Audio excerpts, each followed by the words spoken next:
आज भी 99% जो बच्चे हैं वो इन चीजों में गलती करते हैं। क्यों? क्योंकि उनको पता ही नहीं होता कि इनके जो सेंटेंसेस में जो इनकी पहचान है वो होती क्या है। वो यही रटते रहते हैं कि भाई काम को करने वाला कर्ता होता है ना, जो भी काम होता है वो वर्ब होती है, वो यही रटते रहते हैं बस। फिर भी उनसे सेंटेंस में पहचान में ही नहीं आता कि कौन सा सब्जेक्ट है, कौन सा ऑब्जेक्ट है, कौन सी वर्ब है, कौन सी हेल्पिंग वर्ब है। देखो यहां पे मैं आपके सामने दो सेंटेंसेस लिखता हूं, ठीक। इन सेंटेंसेस में देखना कि सब्जेक्ट क्या है, ऑब्जेक्ट क्या है, फिर मैं आगे आपको सिखाऊंगा। क्या लिख रहा है? यहां पे लिखा हुआ है he has done, he has done his work, ठीक है। इंग्लिश में एक सेंटेंस मैंने ये लिखा। अब एक सेंटेंस मैंने लिखा है he has been Saint, he has been sent by them, ठीक। एक सेंटेंस मैंने ये लिखा है। अब आप इनमें पहचान सकते हैं कि सब्जेक्ट क्या है, ऑब्जेक्ट क्या है। अब बच्चे बोलेंगे सर सबको दिख रहा है कि सब्जेक्ट ही है ना, और हेल्पिंग वर्ब हमारी हैज है, ये सबको पता है यहाँ पे।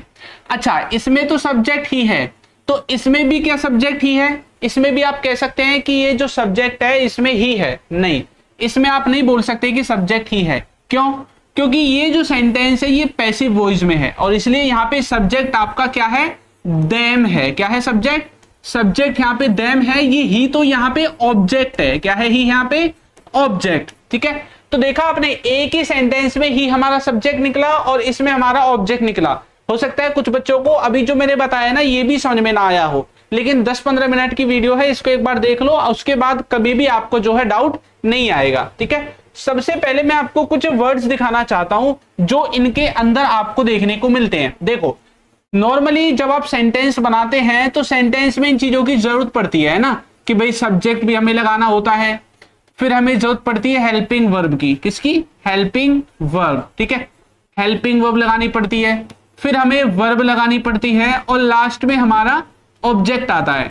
अब जब हम सेंटेंस को चेंज करते हैं, मान लो आपको नेगेटिव बनाना है, इंटरोगेटिव बनाना है ना, तो ये आगे पीछे होते रहते हैं, लेकिन होता इन्हीं का यूज है। अब देखो आपने सुना होगा कि काम को करने वाला होता है हमारा कौन? सब्जेक्ट, यानी कि जिसको हिंदी में आप बोलते हैं कर्ता, ठीक। तो इसका मतलब क्या है? काम को करने वाला कर्ता। ये सिर्फ डेफिनेशन नहीं रटनी है, इसका मतलब ये है कि जितने भी व्यक्तियों को अपने आसपास आप कुछ भी काम करते हुए देख रहे हैं, ठीक है। मान लो आप गली में निकले और गली में कोई व्यक्ति भैंस का दूध निकाल रहा है, तो वो व्यक्ति कुछ ना कुछ काम कर रहा है। फिर दोबारा आगे गए और वहां पे आपने देखा कोई व्यक्ति फोन पे बातें कर रहा है। उसके बाद आप आगे गए, आपने देखा कोई रील स्क्रॉल कर रहा है। उसके आगे गए, आपने देखा कोई भाग रहा है, कोई किसी से बातें कर रहा है। तो ये जितनी भी चीजें हो रही हैं, इनको जो कर रहा है ना, जितने भी व्यक्ति आपने वो देखे हैं, वो सबके सभी आपके सब्जेक्ट हैं, अगर आप उनको एक सेंटेंस में लिखना चाहोगे तो सब्जेक्ट क्या है?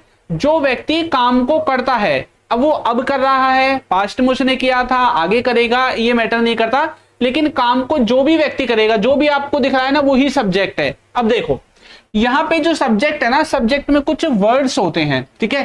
कौन कौन से होते हैं? जैसे ही हो गया, शी हो गया, इट, आई, वी, यू, दे, है ना। ये वाले जो है ना ज्यादातर आपको देखने को मिलते हैं। ये जो शब्द यहाँ पे लिखे हुए हैं, ये जो वर्ड्स लिखे हुए हैं, ये ज्यादातर आपको सब्जेक्ट में देखने को मिलते हैं। अब यहाँ पे ये जो, अच्छा इनकी हिंदी मीनिंग तो आपको पता है ना, ऐसा तो नहीं है कोई महानुभाव जिसको इनकी हिंदी मीनिंग भी नहीं आती हो, है। ही का मतलब होता है क्या बताओ? ही का मतलब होता है वह, ठीक है। तो हिंदी में ऐसे शब्द देखने को मिलेंगे। शी का मतलब भी वह ही होता है, इट का मतलब भी वह या ये है, इन दोनों में से एक होगा। ये जो शी है ये लड़की के लिए इस्तेमाल होता है, और जो ही है ये किसी लड़का के लिए इस्तेमाल होता है, मेल के लिए, ठीक है। आई का मतलब होता है मैं, वी का मतलब होता है हम, यू का मतलब होता है तुम, और दे का मतलब होता है वे। ये सेंटेंस हो गए, इन सेंटेंसेज में इस्तेमाल होंगे इस तरह से, ठीक है। और ये जो हेल्पिंग वर्ब है, हेल्पिंग वर्ब में कैसे शब्द दिखाई देते हैं? देखो हेल्पिंग वर्ब हिंदी में मतलब क्या होता है? सहायक क्रिया। क्या मतलब है इसका? सहायक क्रिया, ठीक है। अब क्रिया तो ये भी है, ये भी तो क्रिया है, ये कौन सी है? ये है मुख्य क्रिया। इसको इंग्लिश में बोलते हैं, अगर ढंग से लिखें तो ये होती है मेन वर्ब, मुख्य क्रिया, ठीक है। ये होती है आपकी मुख्य क्रिया, यानी कि जो मुख्य काम हम देखते हैं करते हुए। अब देखो ये जो हेल्पिंग वर्ब है इसमें कैसे शब्द होते हैं? जैसे इज, एम, आर, ठीक है, was, were, has, have, do does did, ये जितने भी आपको दिख रहे हैं ना, इस तरह के जितने भी शब्दों को आप देखते हैं, जितने भी वर्ड्स को आप देखते हैं, ये सबके सब वर्ड्स किस में आते हैं? ये सबके सब वर्ड्स आपके आते हैं हेल्पिंग वर्ब की कैटेगरी में। किस में आते हैं? हेल्पिंग वर्ब की कैटेगरी में आपको देखने को मिलेंगे। ये क्या है भाई? ये क्या है? ये है कोई काम, वर्ब मतलब काम, यानी कि ये जो सब्जेक्ट है ये जिस चीज को करेगा वो ही वर्ब है। आपने रास्ते में देखा कोई भाग रहा है, तो जो व्यक्ति काम कर रहा था भागने का वो ही वर्ब है। आपने देखा कोई फोन चला रहा है, तो वो काम क्या कर रहा है? फोन चलाने का। तो जो व्यक्ति जिस काम को करता हुआ आपको दिखाई दे वो ही काम क्या है? वर्ब है। तो यहाँ पे कैसी चीजें देखने को मिलती हैं? जैसे कि चलना हो गया, हिंदी में बता रहा हूं, खाना हो गया, ठीक है, कुछ भी चीज आप जो भी करते हुए देखते हैं किसी को, चलना हो गया, खाना हो गया, देखना हो गया, बोलना हो गया, इन्हीं की इंग्लिश बन जाती है। ठीक है, इन्हीं की इंग्लिश बन जाती है। जैसे कि खाने को ईट बोलते हैं, देखने को शी बोलते हैं, बोलने को स्पीक बोलते हैं, चलने को वॉक बोलते हैं, देखने को वॉच भी बोलते हैं, लुक भी बोलते हैं, सी भी बोलते हैं। तो इसी तरह से ये वो हैं जिनकी फॉर्म्स लगेंगी, first form, second form, third form. ठीक है, ये वो वाली आपकी वर्ब हो जाती है यहाँ पे। अब बारी आती है ऑब्जेक्ट की। ऑब्जेक्ट जो है ना, ऑब्जेक्ट जो है ये दो तरह से लिखा जाता है हमेशा। ये हमेशा आपको दो तरह से देखने को मिलेगा। ठीक है, सबसे पहले तो इनका खुद का एक ऑब्जेक्टिव केस होता है, जैसे ही का होता है हिम, ठीक है, शी का होता है हर, इसी तरह से इट का तो इट ही रहेगा। ठीक, आई का होता है मी, वी का होता है अस, ऐसे ही होता है क्या, यू का होता है यू ही होता है, सेम टू सेम। ठीक है, और दे का होता है आपका देम। ठीक, एक तो इनका खुद का ऑब्जेक्टिव केस हो गया। अब देखो यहाँ पे जो सेंटेंसेस बनते हैं ना वो दो तरह से आपको देखने को मिलेंगे। एक तो होगा सेंटेंस नॉर्मल, एक सेंटेंस होगा नॉर्मल, और एक सेंटेंस आपका होगा पैसिव वॉइस में। ठीक है, ये जो क्लासेस अभी चल रही है ना आपकी, ये जो रैंडम क्लासेस आपको मिल रही हैं, ये आपके कॉन्सेप्ट को क्लियर करने के लिए जो है मैं बना रहा हूं। ठीक है, वरना मैं अब तक कम से कम 1500 वीडियोस मैंने बना दी हैं इस पे, इंग्लिश ग्रामर पे ही। ठीक, तो मैं चाहता हूं कि एक बार फिर से आपको तोड़ मरोड़ की जो चीजें हैं उनको एक बार फिर से बताऊं। ठीक है, कंपेयर कर करके, ताकि आप सीख जाएं। देखो, नॉर्मल जब आप सेंटेंस बनाते हैं और पैसिव वॉइस का जो बनाते हैं उसमें फर्क क्या है? फर्क यह है कि नॉर्मल में सबसे पहले सब्जेक्ट आपको देखने को मिलेगा, ठीक, और पैसिव वॉइस में सबसे पहले ऑब्जेक्ट देखने को मिलेगा। क्या देखने को मिलेगा? ऑब्जेक्ट देखने को मिलेगा। अब दोनों में एक एक चीज सेम आएगी, इसमें भी हेल्पिंग वर्ब आएगी, इसके बाद इसमें भी हेल्पिंग वर्ब आएगी, इसके बाद इसमें भी यहाँ पे इसके बाद वर्ब आएगी, और इसमें भी यहाँ पे इसके बाद वर्ब आएगी। ठीक है, तो बीच में दोनों चीजें सेम है, लेकिन अब फर्क कहां पे आएगा? यहां पे सब्जेक्ट हमने लिख दिया, तो अब लास्ट में क्या आएगा? ऑब्जेक्ट। अब क्या आएगा लास्ट में? ऑब्जेक्ट आएगा। ठीक, अब यहां पे हमने ऑब्जेक्ट लिख दिया, तो क्या हम डायरेक्ट यहां पे सब्जेक्ट लिख देंगे? अब यहां पे डायरेक्ट सब्जेक्ट लिख देंगे? नहीं, यहां पे सब्जेक्ट से पहले बाय लगाना है। क्या लगाना है? बाय, तब आपको सब्जेक्ट लिखना है। तो किसी सेंटेंस में अगर आपको ये चीज दिखाई देती है बाय लगा के, ठीक है, तो समझ जाना सेंटेंस किसका है? पैसिव वॉइस का है। देखो, अभी मैंने जो आपको पूछा था इसमें बाय लगा हुआ है ना, तो इसका मतलब क्या है कि ये चीज यहाँ पे सब्जेक्ट की तरह लिखी हुई है। ठीक है, देखने में बेशक ऑब्जेक्टिव केस का है, लेकिन यहाँ पे सब्जेक्ट का ही इस्तेमाल हुआ पड़ा है। देखो, अब मैं आपको कुछ एग्जांपल्स दिखाता हूं। एक चीज याद रखना, ये जो सब्जेक्ट और ऑब्जेक्ट है ना, सब्जेक्ट और ऑब्जेक्ट, जब नॉर्मल सेंटेंस रहेगा, नॉर्मल, जब नॉर्मल सेंटेंस रहेगा ये वाला, तब तो सब्जेक्ट वाले जो वर्ड्स हैं ही, शी, इट, ये सब्जेक्ट में आएंगे, और जो ऑब्जेक्ट वाले हैं ये ऑब्जेक्ट में ही आएंगे। ठीक है, लेकिन जब सेंटेंस नॉर्मल नहीं है, जब सेंटेंस पैसिव वॉइस में है, तो ये वाले जो है ना, ये ऑब्जेक्ट में घुस जाते हैं आपके जाके, और ये वाले जो हैं ये सब्जेक्ट में चले जाते हैं। ये कहां चले जाते हैं? ऑब्जेक्ट में, और ये वाले कहां चले जाते हैं? सब्जेक्ट में। देखो, मैं भी एग्जांपल दिखाता हूं। मैंने बोला, देखो, एक नॉर्मल सेंटेंस लिखता हूं, उसको मैं पैसिव वॉइस में बनाऊंगा। ठीक है, अब मैंने क्या बोला?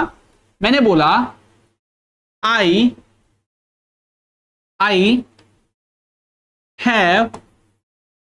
हैव गॉन, ठीक है, आई हैव गॉन देयर। मैंने एक छोटा सा सेंटेंस लिख दिया, इसमें से देयर को भी हटा देते हैं ताकि और अच्छे समझ में आ जाएगा, कंफ्यूज नहीं होंगे। ठीक है, मैंने लिख दिया आई हैव गॉन। ठीक, अब यहाँ पे ये नॉर्मल सेंटेंस है ना, इसमें पीछे कुछ लगा हुआ है, डायरेक्ट हैज हैव के बाद वर्ब की थर्ड फॉर्म आई हुई है, तो नॉर्मल सेंटेंस है। अब ये क्या हो जाएगा? सब्जेक्ट। ये इसके आगे क्या हो जाएगा? Helping verb. इसके आगे क्या हो जाएगी आपकी? इसके आगे आपकी हो गई ये वर्ब। अगर इसमें हम ऑब्जेक्ट भी जोड़े, आई हैव गॉन, ठीक है, या फिर आई हैव, यहां पे एक चीज कर लेते हैं, इसको हटा देते हैं यहां पे, ठीक है, और यहां पे लिख देते हैं met, I have met him, ये लिख देते हैं, ठीक है। अब सही है, देखो ये सब्जेक्ट हो गया, ये हेल्पिंग वर्ब हो गई, ये वर्ब हो गई, और ये हमारा क्या हो गया यहाँ पे, ऑब्जेक्ट हो गया। जब हमारा सेंटेंस नॉर्मल है, अब ये सेंटेंस नॉर्मल है, इसमें कोई भी ऐसा नहीं है कि ये पैसिव वॉइस में बना दिया है। जब सेंटेंस नॉर्मल है तो यहाँ पे सारी चीजें जो एक्चुअल में है वो ही दिख रही हैं, लेकिन अगर इसी सेंटेंस को मैं पैसिव वॉइस में लिखूंगा ना, तो मुझे आगे ऑब्जेक्ट लिखना पड़ेगा, ये वाली चीज मुझे आगे लिखनी पड़ेगी, कहां पे, यहां पे। लेकिन जब मैं इसको आगे लिखूंगा तो मैं ऐसे तो नहीं लिख सकता, हिम, हैव, ऐसे तो मैं नहीं लिख सकता, इसको मुझे यहां सब्जेक्टिव केस में ट्रांसलेट करना पड़ता है। किस में, सब्जेक्टिव केस में, ठीक है। तो इसको मैं सब्जेक्टिव केस में ट्रांसलेट करूंगा, और हिम का क्या हो जाएगा, ही, क्या हो जाएगा, ही। अब ही के हिसाब से हैव नहीं, ही के हिसाब से क्या आना चाहिए, हैज आना चाहिए, ही हैज। अब यहां पे मैं लगाऊंगा पैसिव वॉइस बनाने के लिए बिन, फिर लिख दूंगा मैट, ठीक है, ही हैज बिन मैट। अगर मुझे इसको पैसिव वॉइस में लेके जाना है, देखो वैसे तो ये सेंटेंस मीट वाला जो होता है ना, इसको पैसिव वॉइस में लेके नहीं मतलब लेके नहीं जा सकते, लेकिन फिर भी अगर आपको लेके जाना है तो ये जो लिखा हुआ है ना आई आगे, इसको मुझे सब्जेक्ट की जगह अब इसे बाय लगा के पीछे आई का जो ऑब्जेक्टिव केस होता है मी, उसकी तरह लिखना पड़ेगा, तब सेंटेंस बनेगा। ये जो मैट है ना, ये मैट, मीट की जो फॉर्म है, ये आपकी वो वर्ब नहीं है जो ऑब्जेक्ट ले ले, ठीक है। तो इसलिए ये जो है ढंग से ट्रांसलेट नहीं हो पा रहा है ये सेंटेंस, पर होगा काम आपका ऐसे ही। अब मैं आपको एक एग्जांपल देता हूं जो ट्रांसलेट हो जाएगा सच में। देखो एक मैंने लिखा sentence, she is watching, she is watching, या फिर शी इज, हाँ वॉचिंग लिख देते हैं, ठीक है, ताकि आपको ढंग से समझ में जाए। शी इज वॉचिंग टीवी, ठीक। अब देखो यहाँ पे ये क्या है, सब्जेक्ट अलग से पहचान में आ रहा है, ही सी इट नॉर्मल सेंटेंस है।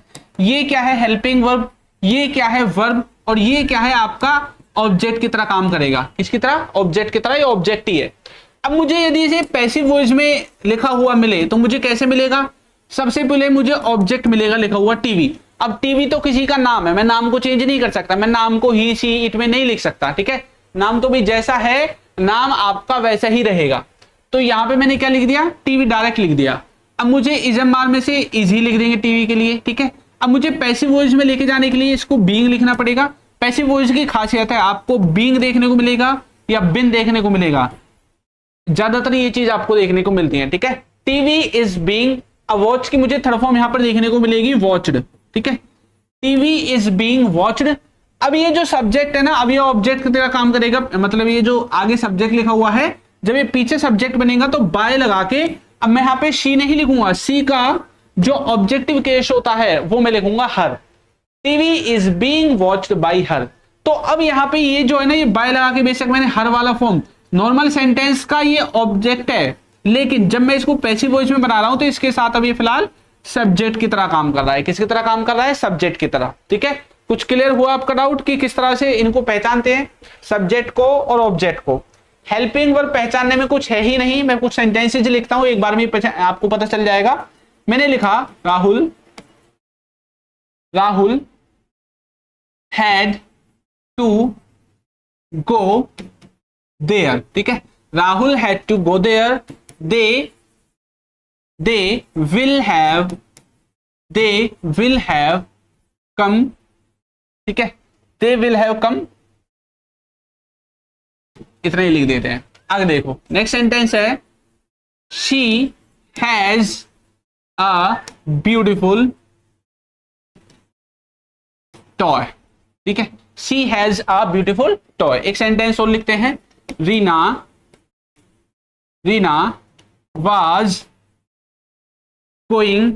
was going towards market, ठीक है। अब देखो पहचानते हैं क्या, कौन सी चीज क्या है। सबसे पहले सेंटेंस को देखो, कहीं पे बाय तो नहीं लगा हुआ, लास्ट में नहीं लगा हुआ, तो ये चांस 90% घट जाता है कि सेंटेंस पैसिव वॉइस में है। लेकिन इसका मतलब ये नहीं है कि बाय नहीं लगा हुआ है तो सेंटेंस पैसिव वॉइस का नहीं होगा। कई बार बिना बाय के भी सेंटेंस पैसिव वॉइस में पहुंच जाता है। तो सेंटेंस को पहचानने के लिए क्या करना पड़ेगा, हमें जितनी भी हेल्पिंग वर्ब हमारी हैं, is, am, are, was, were, has, have, एक चीज चेक करनी पड़ेगी, एक तो उनके बाद वर्ब की थर्ड फॉर्म नहीं होनी चाहिए, अगर है तो वो सिर्फ उनके साथ होनी चाहिए जिनमें नॉर्मल भी लगती है, जैसे हैज, हैव के साथ नॉर्मल लगती है, हेड के साथ नॉर्मल लगती है, ठीक है। दूसरी बात, यहाँ पे इनके साथ जो बिन है ना, बिन और बीइंग, अगर थर्ड फॉर्म मिलेगी तो इन दो चीजों के साथ आपको ज्यादातर देखने को मिलेगी।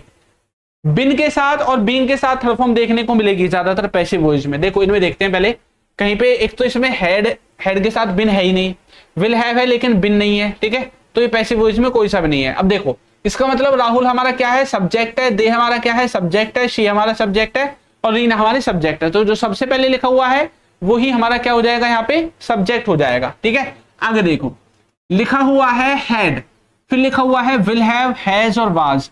ये सब क्या है, ये सब किसके शब्द थे, is, am, are, was, were, has, have, do, does, does, किसके शब्द है, ये शब्द है हमारी हेल्पिंग वर्ब के। तो ये क्या हो जाएंगे, हेल्पिंग वर्ब हो जाएंगे एक तरह से, ठीक है। आगे लिखा हुआ है गो, फिर लिखा हुआ है कम, ठीक है, ये दोनों क्या है, वर्ब है। इसमें अभी वर्ब नहीं आई है, ये गोइंग क्या है, ये भी वर्ब है, ठीक है। तो ये सब हमारी क्या हो जाएंगे, वर्ब। लेकिन इसमें तो कोई काम की बात ही नहीं हो रही है, तो इसमें वर्ब नहीं है, सेंटेंस में अभी मेन वर्ब नहीं है, ठीक है। वैसे इसको मेन वर्ब मानेंगे, लेकिन मैं आपको समझाने की बोल रहा हूं कि इसमें अभी कोई काम नहीं किया गया है, सिर्फ ये बताया गया है कि इस लड़की के पास एक सुंदर सा क्या है, खिलौना है, ठीक है। चलो, और यहाँ पे जो देयर है ये अदर वर्ड्स की तरह काम कर रहा है। इस सेंटेंस में ऑब्जेक्ट नहीं है, इसमें आपका ये टॉय जो है ना, इसको आप ऑब्जेक्ट की तरह ले सकते हैं, ठीक है, इसको ऑब्जेक्ट की तरह आप ले सकते हैं। और यहाँ पे जो टू वर्ड्स है ये क्या है, ये एक तरह से प्रीपोजिशन है और प्रीपोजिशन का ये ऑब्जेक्ट हो जाएगा मार्केट, ठीक है। चलिए, और इसमें कुछ है ही नहीं है चीज बताने के लिए। तो इस तरह से आप अपना जो सब्जेक्ट है, ऑब्जेक्ट है, हेल्पिंग वर्ब और वर्ब है, उनको पहचानोगे। फिर भी आपसे पहचान में नहीं आते तो ये आप मुझे कमेंट करके पूछ सकते हैं। अगर आपको कोई डाउट है तो मैं भी आपको रिप्लाई दे दूंगा और बाकी बच्चे हैं वो भी आपको रिप्लाई दे देंगे, ठीक है। चलिए, तो मिलेंगे हम नई क्लास में नए टॉपिक के साथ, तब तक के लिए थैंक यू।